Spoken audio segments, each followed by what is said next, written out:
చెబుతున్నాను అంటే అన్నిటికీ ఆయన యొక్క ఆశయాల వల్లనే. ఎందుకంటే నేను కూడా ఒక బీసీ సోదరుణ్ణి.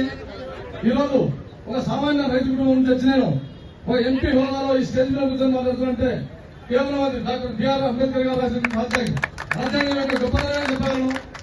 ఎందుకంటే ఆనాడు కుల వివక్ష, అన్ని రకాలుగా అస్పృశ్యత, ఎన్నో రకాలుగా సమాజంలో అన్ని విషయాలను కూలంకషంగా చూసి రాబోయే రోజుల్లో ప్రతి ఒక్క మనిషి పుట్టుకతో పేదవాడు కాదు, పుట్టిన తర్వాత ప్రతి ఒక్కరు ఈ సమాజంలో ప్రతి ఒక్కదాని విషయంలో సమానంగా భావించాలని చెప్పే సంకల్పంతో ఆయన మహానుభావుడు డాక్టర్ బిఆర్ అంబేద్కర్ గారు ఆ రోజు రాజ్యాంగాన్ని రాయడంలో ఆయన చేసినటువంటి చొరవ అంతా ఇంత కాదు.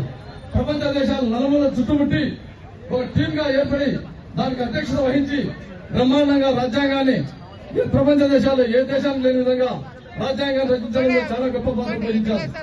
అందులో భాగంగా ఈ రోజు మనలాంటి సామాన్యులు కూడా చట్టసభల్లో రాజ్యాధికారంలో శాసిస్తున్నాం మనం. అందులో భాగంగా మనలాంటి సామాన్యులు ఈ రోజు వచ్చి లోక్సభలో అడుగు పెట్టామంటే కేవలం బిఆర్ అంబేద్కర్ గారి యొక్క చొరవనే. అంతేగాక సోదరులారా నేను చెప్పేదేమంటే డాక్టర్ బిఆర్ అంబేద్కర్ గారు ఆ రోజు రాజ్యాంగం రచించిన తర్వాత బీసీలకైతేనేమి, ఎస్పెషల్లీ ఎస్సీ ఎస్టీలకైతేనేమి ప్రతి ఒక్క వర్గం వాళ్ళకు న్యాయం జరిగే విధంగా ఆయన ప్రతి దాంట్లో రాసి పొందుపరచుకోవడం జరిగింది. అందులో భాగంగా మన తెలుగుదేశం పార్టీ ఎస్పెషల్లీ బడుగు బలహీన వర్గాల కోసం పుట్టినటువంటి పార్టీ తెలుగుదేశం పార్టీ. ఈ పార్టీ కూడా అంబేద్కర్ ఆశయాల కోసం పుట్టినటువంటి పార్టీ తెలుగుదేశం పార్టీ అని చెప్పి సగర్వంగా చెప్పగలను.